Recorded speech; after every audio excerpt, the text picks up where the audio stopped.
Hi folks! Today I'd like to take you on a trip to one of my personal favorite wetlands, Lake Sumner.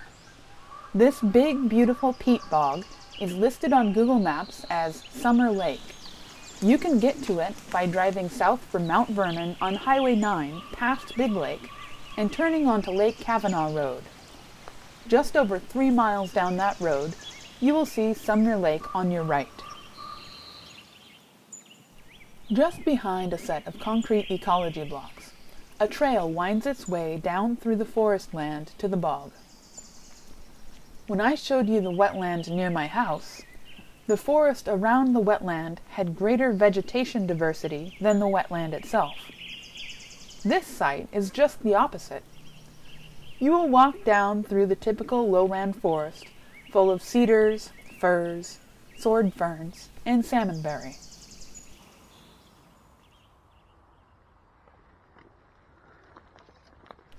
Just past the Skagit Land Trust warning sign, the trail dips into the bog.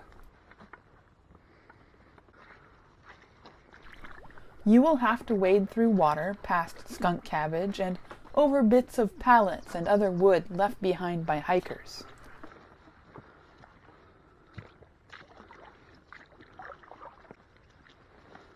Shortly, the trail opens out onto the peat, and you have a spectacular view of the lake. We typically visit the north end of the lake, which is owned or held in a conservation easement by Skagit Land Trust. The rest of the lake is owned by the Washington Department of Natural Resources.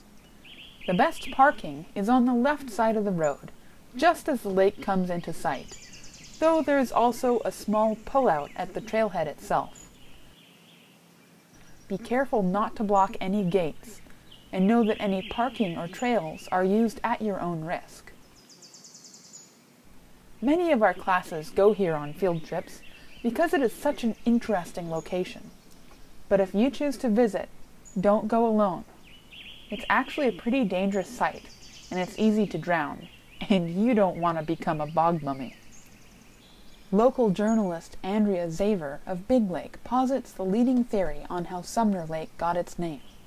She writes, "Gus Sumner, according to local lore, was both a county commissioner and a preeminent bootlegger, his whiskey being of high quality and readily available. Sumner Lake remains, perhaps looking much like it did in pre-settlement days." Just past the edge of the peat, the water drops off steeply. Reports say that the water in the lake is 20 to 40 feet deep, or 6 to 12 meters. When I get to the lakeshore, the first thing I look for is the floating island. In peat bogs, floating islands are typically formed when a large chunk of peat, sometimes complete with trees growing in it, detaches from the lakeshore to float around the lake, blowing with the breeze. This floating island is a rather cute and cuddly specimen compared to some, such as the Beast of Long Lake. In October 2017, a 1,000-ton chunk of bog broke loose from the shore of Long Lake in Crow Wing County, Minnesota, and blew around the lake for about a year, smashing docks and boat lifts as it went. Residents considered destroying it, towing the beast away to anchor it in a safe corner of the lake, blowing it up, or even sending goats equipped with water wings to eat the sphagnum moss. The community came together with dozens of boats to try to pull the beast off the shore of a residential area, but it didn't budge. Locals cut it in half with a steel cable, and it still wouldn't move. Eventually, locals used chainsaws to slice the bog up into smaller, hockey rink-sized pieces, and were able to tow it away to anchor in parts of the lake with a natural shoreline. According to the Skagit Land Trust, the island at Sumner Lake actually goes back to early settlement days, when cedar was delivered by railroad to a local mill. A raft was constructed out of cedar logs to parbuckle logs off of railroad cars. As the years passed, the mill closed, and moss, grass, and trees began to grow on the raft until it became the island that we all know and love. It has been floating around the lake ever since. The trees act like sails, and the wind blows it all around, though it usually ends up at the north end or the south end. Last year, it spent most of its time at the north end near the trail. Sadly, today it appears to be at the south end instead. Floating islands and other areas where the peat overhangs the water are rich with macroinvertebrates and other aquatic life. Even the residents of Crow Wing County, Minnesota, enjoyed fishing for bass under the beast. Here at Lake Sumner, we typically collect a macroinvertebrate sample for analysis by dragging a kick net underneath the edge of the peat. Carefully approach the edge of the bog, standing on a log for support if possible. Reach your net under the edge of the peat and drag it upward.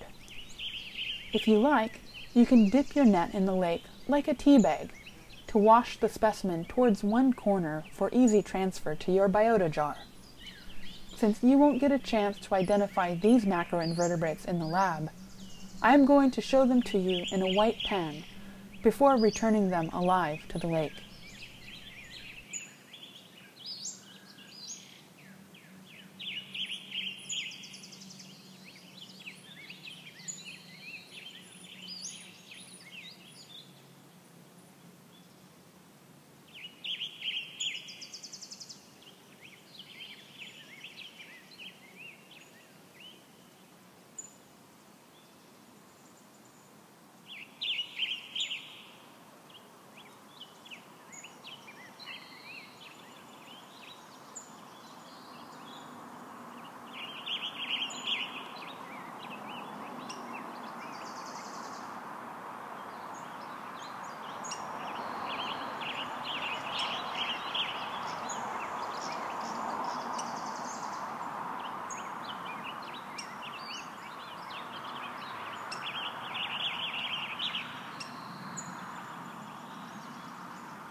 Let's talk about peat bogs. Peat is formed when vegetation, usually sphagnum moss, fails to decompose in acidic, anaerobic conditions. Another layer of vegetation grows on top, until it too sinks, fails to decompose, and becomes substrate for a new layer. This continues like the swamp castle from Monty Python and the Holy Grail, and the layers of peat can build to become over 2 meters thick. Here at Sumner Lake, you can feel the spongy structure of the peat bog yourself. As you walk across the bog, parts of the peat are squishy but firm, while other parts bounce or even sink. The peat is spongy, wet, and not necessarily well anchored to land. If there is a hole or a thin spot in the peat, it is entirely possible to fall into the moss and drown. A few minutes exploring the peaty area of Sumner Lake will make you envision the end of The Hound of the Baskervilles all too clearly, with Jack Stapleton the entomologist meeting a watery end while running from Sherlock Holmes.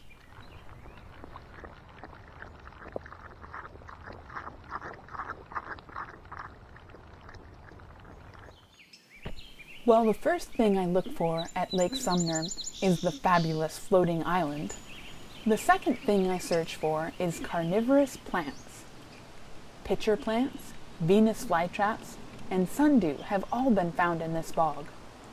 Sundew is covered in red, hair-like stalks that exude a thick, sticky liquid called mucilage.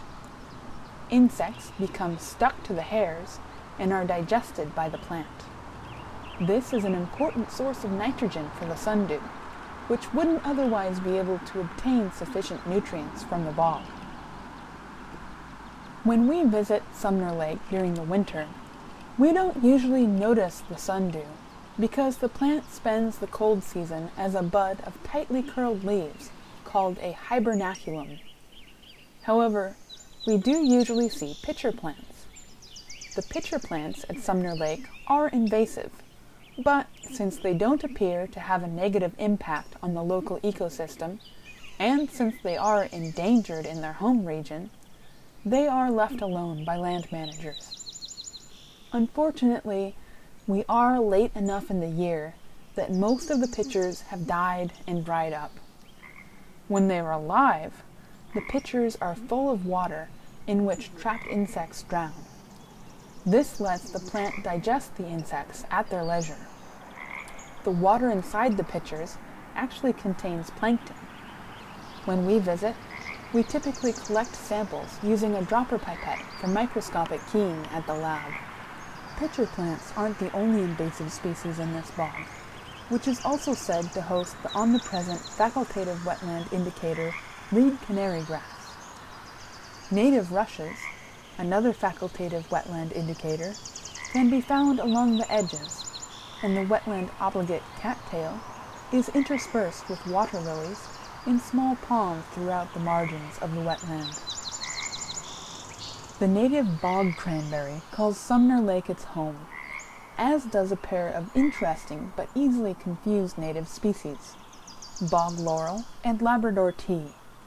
Both are low, shrub-like plants with long, slender leaves pointed at each end. Labrador tea was used by Native Americans to brew an herbal drink that was consumed for pleasure or to treat coughs and colds. It contains a lot of vitamin C and is reputed to improve digestion and have a relaxing effect. It has also been used as a spice, though you don't want to consume too much of it, since, as a member of the rhododendron family, it does contain ladol and grayanotoxin. Clusters of white flowers show up in June and July. You can see a few buds forming already. The edges of Labrador tea leaves curl underneath, and the undersides of the leaves are covered in soft brown fuzz. Bog laurel is currently in full bloom at Sumner Lake. It has bright pink flowers. The leaf edges don't curl underneath like Labrador tea, and the undersides of the leaves show ridges without any hint of the woolly fuzz you would find on the underside of Labrador tea leaves. All parts of the bog laurel plant are highly toxic. It does have a history of some use as a medicinal plant, but you really should not experiment. Bog laurel is poisonous, and if you eat it or are otherwise exposed to a sufficient dose, it will kill you. Okay, enough of poisonous things. On to charismatic megafauna. During the springtime, you can find pairs of Canada geese swimming around the lake.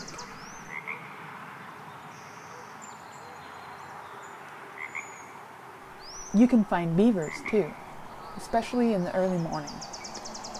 Hooded mergansers, wood ducks, pygmy and barred owls, western tanagers, and many songbirds are known to frequent the area.